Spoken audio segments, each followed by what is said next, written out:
I was just going to say, this is Phil Carstairs, who's come from the University of Leicester, where he's a PhD student, looking at, and the title of his, I believe, is A Generous Helping, the Archaeology of Soup Kitchens and Their Role in Post-Medieval Philanthropy, 1660 to 1914. But obviously, today, he's concentrating very much on 19th century soup kitchens.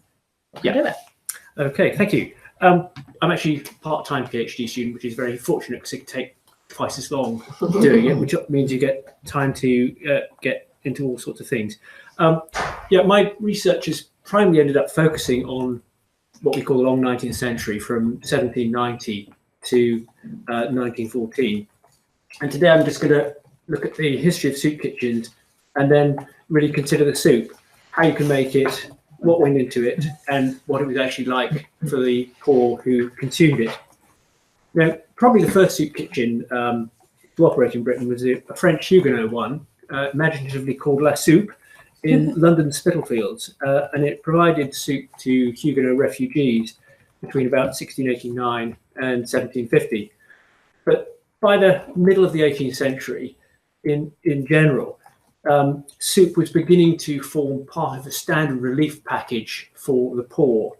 Until then, the poor had often been just given either money or bread, and many of the early charities, for instance, are just bread charities.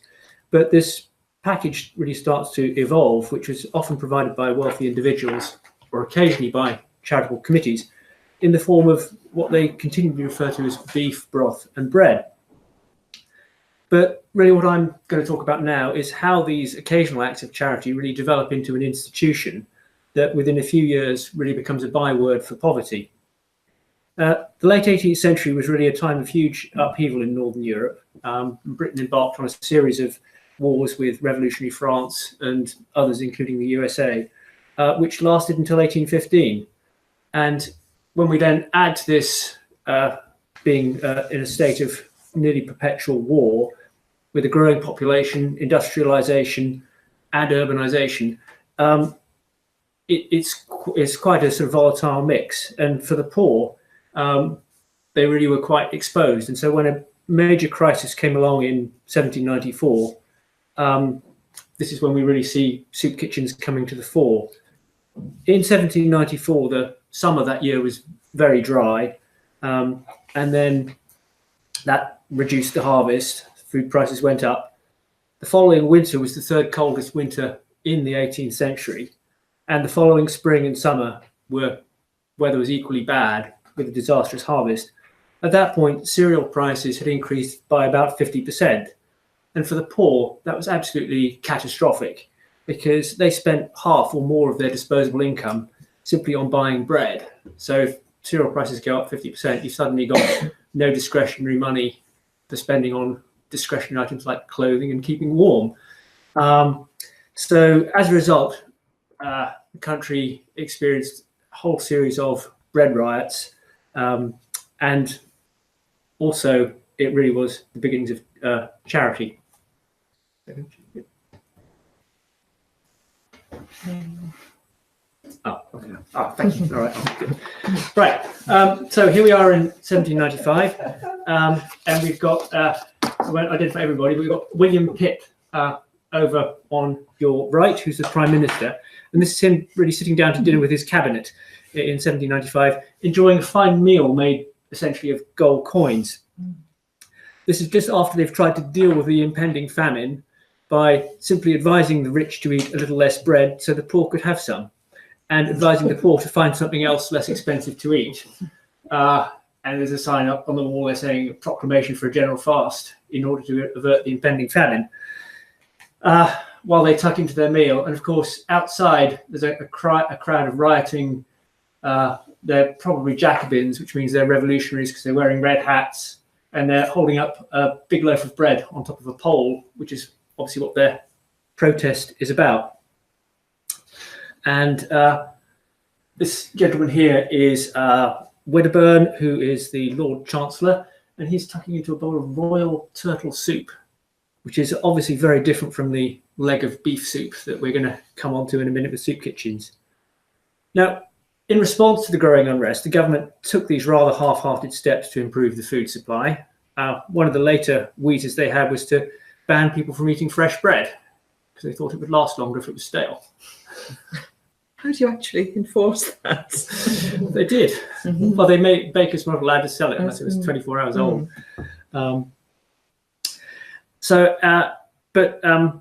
Really, at this time, the government, to be fair, had very few levers they could actually pull. The British government was very sort of, as it were, decentralised. Power was very decentralised for most things. So there really actually probably wasn't all that much they could do. And it also went against the prevailing free market ethos, which just assumed that the markets would respond and ensure that there was enough affordable food for everybody. But essentially, after a brief respite and a couple of reasonably good harvests, the crisis went absolutely, got far, far worse in 1799, with far worse harvests lasting through till 1801, and grain prices just kept on going up. At this point, soup kitchens really came into being. They were run by charities, most of them organised by well-meaning middle-class individuals, and they were springing up in pretty well all the major towns. And in the rural areas, the local gentry were quite often providing soup to their local poor, as we'll see later. The government tried to encourage this. They sent out various sort of letters to people, to the magistrates, said, yeah, soup is a good idea, provide your poor with soup. And at this time, probably these soup kitchens were supporting between a third and a half of the local population in some areas. I've come across one or two towns where if you add up the number of people getting soup, it's over half the local population. So it really was quite a substantial crisis. But why was soup chosen? It requires cooking for hours. You're managing huge volumes of hot, boiling hot liquid. It's quite difficult and dangerous. And the numbers of poor really mean that you can't have a sit-down restaurant with 500 or 600 people coming along. So they've got to come along and take away the soup. Well, one of the reasons is this gentleman. But soup was cheap, it was filling, it was warming. Quite importantly, it was difficult to sell on. And there was this general belief that if you gave the poor anything, they would sell it on and spend the money on alcohol. And soup was obviously quite difficult to sell on because by the time it's cold, it's even less nice than it is when it's hot. It uses little wheat, and wheat was perceived as being the problem behind the famine, was simply a shortage of wheat. And it's easy to cook. And this gentleman, who is Benjamin Thompson, who is also known as Count Rumford. Now, he did not invent soup kitchens, as some have claimed, but his name does figure pretty large in their history. And I don't have the time this evening to digress, particularly on his illustrious career, but he originated in the USA, and at the time of the revolution chose the wrong side, which is why he ended up really becoming involved in Britain. But Rumford is actually a town in Connecticut where he decided when he was made a count that he was going to be Count Rumford. So he obviously had some affection for the USA. He arrived in October 1795. So this is really, as the famine is really getting hold in Britain, from Bavaria. And he was an eminent scientist, and he really was. And his obsession was energy and efficiency. And in Bavaria, his job had been firstly to reorganize the military and then to run the state workhouse in Munich. And he claimed to have been able to feed the thousands of poor in Munich far more cheaply than they'd ever been fed before by using soup.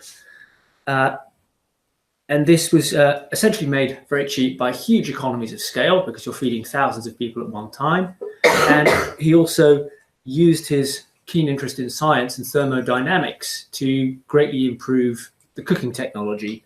So you could cook far more with far less fuel, and fuel was a fairly significant component of the cost of preparing food. He prepared all these wonderful scientific calculations just showing just how cheap and nutritious soup was, down to the nearest sort of 64th of a penny. Really quite obsessed.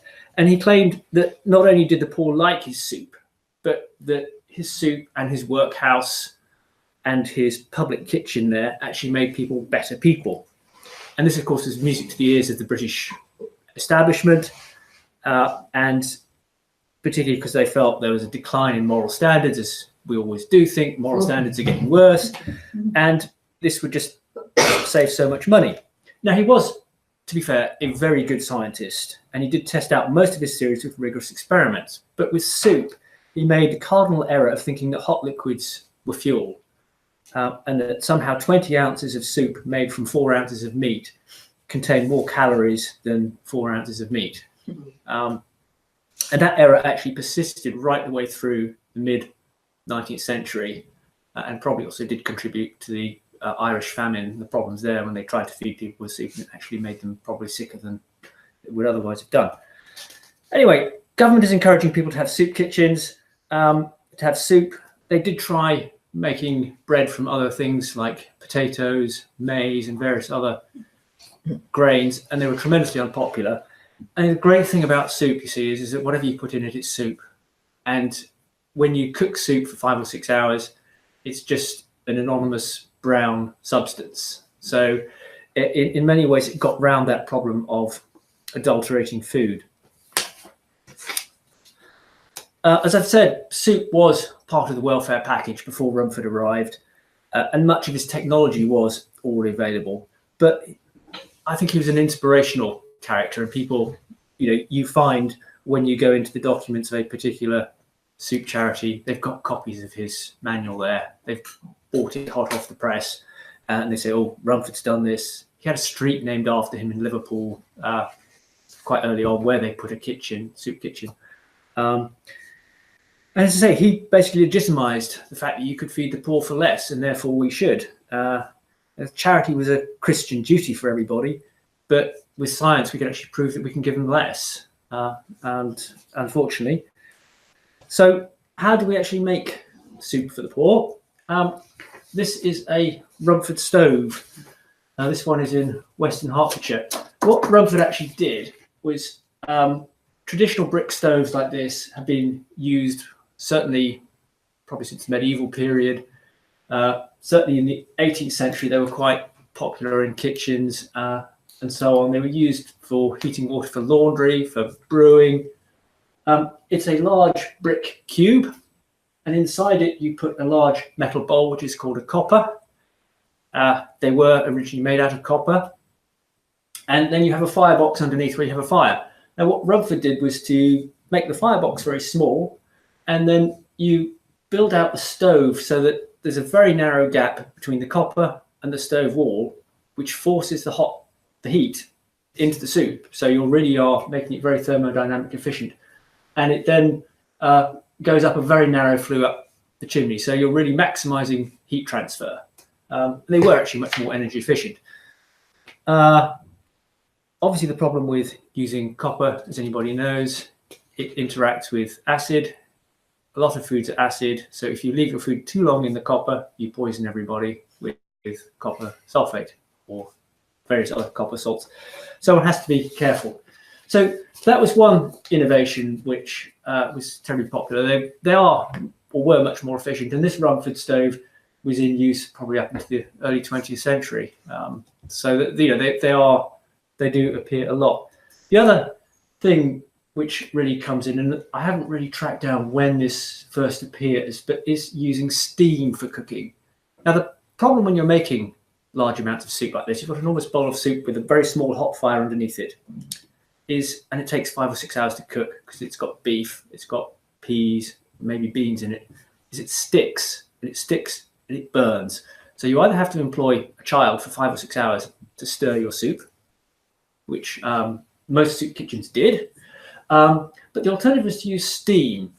And this is from 1817. I've got one plan for a patent steam soup kitchen from 1801. So I think the technology is obviously coming in at the end of the 18th century.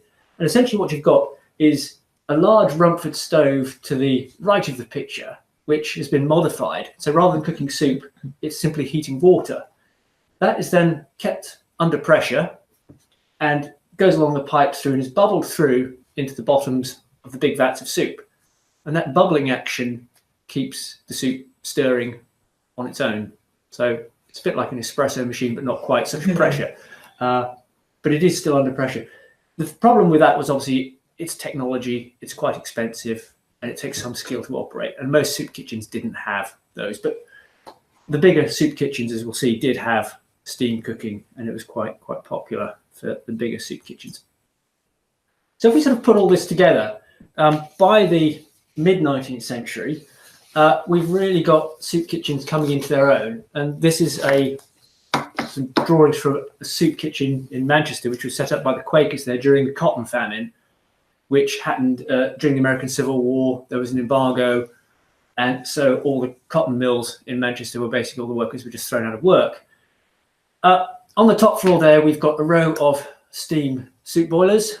What's great with using steam is your actual boiler can be very lightweight because it's just a container. You don't need a brick stove, so you can put it on an upper floor. Also in the corner there is something called a digester. These were coming, I think, about the middle of the 18th century. It's a giant pressure cooker, probably incredibly dangerous, but because you've probably got a coal fire underneath, it's probably quite difficult to control. I'm not sure about the safety valves, etc. on them, but they used that to cook all the bones in that would have otherwise been wasted. And so they were quite pleased that they could take bone, and when you cook it in a pressure cooker, you obviously get all the marrow out, all the fat, all the gelatin, and this is being efficient. You're demonstrating to your subscribers that you haven't wasted any food. You're being as cheap as you possibly can in feeding the poor, and that is something to be aimed at. So anyway, the soup's made in the soup boilers, and it then, to get the soup down to feed the poor, it comes down pipes, down onto the lower floor, into the kitchen. And these pipes then empty out into large troughs in the bottom, and we feed the poor from troughs. It is designed to get people in and out of the soup kitchen served in 15 seconds. Obviously, you have to queue, and this is the other great innovation, which I think probably soup kitchens are responsible for, is something called the maze, which is what you see at airport check-ins and so on, which is a rope barrier designed to steer people round. You can cram as many people as you can into a small space and keep them in an orderly queue. These certainly come in soup kitchens. 1797 is the earliest one I found. They may have been used elsewhere for queuing for events at theatre or whatever, but soup kitchens really go in for these in a big way if they can, and really designed to control people, corral them, keep good order in a restaurant. With this kind of technology, you can feed 2,000, 3,000, 4,000 people with a staff of about 10. This really is designed to be efficient, and it's mass production of food. So, onto the recipes. That's a fairly typical soup recipe. Beef, peas, barley, various other grains, a little bit of vegetable in there for flavour, but it's basically meat, a little bit of cereal, a few peas, and lots of water. You boil it for 5 to 10 hours, and you serve it. It would be very unlike soups we have mostly today because nothing's fried, so everything's just simmered very slowly, which I'm not a food technologist, but I think it does alter the flavour of the meat very much, and it makes it sweeter. I'm getting some nods. Yes. Anyway, so there's a typical soup recipe. The amount of salt looks colossal, but it isn't. When you actually do, if you think that is making 100 quarts of soup, by the time you actually spread it all out, it probably is about a teaspoonful of salt per helping. So it's actually not enormous amounts of salt, but when you look at it like that, it does seem to be a huge amount. So that's the basic recipe, but isn't that really any good? I've already mentioned Rumford's sort of error. If you look at the actual calories per quart, and a quart, which is 2 English pints, which are bigger than American pints, they're about 25% bigger. A quart was actually standard serving for an adult in most soup kitchens, or if they were giving out bread as well, it would be a pint and then a big chunk of bread. And I've been through some of the recipes that I've managed to find and just look at the calories per quart, and quite a bit of variation. And I don't think it's deliberate, in the sense that I don't think Maidstone said we're going to provide our poor with weaker soup. It's just, this is our recipe and we're going to stick to it. And although there was recipe sharing and recipes were published, I don't think there was any particular awareness of that. Kendal soup was obviously quite thick, had lots of peas in it. Now, one example I came across from, I think, 1801 was Lord Grimston, who is a wealthy landowner near St Albans, who was providing soup to his local poor. And I don't think his recipe was mistranscribed, because if you add up the price, he said, oh, this is costing me 14 guineas a week. His price actually does suggest that it did contain 2,000 calories. It contained at least, what was it? I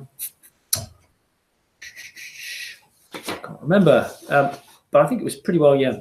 It was, double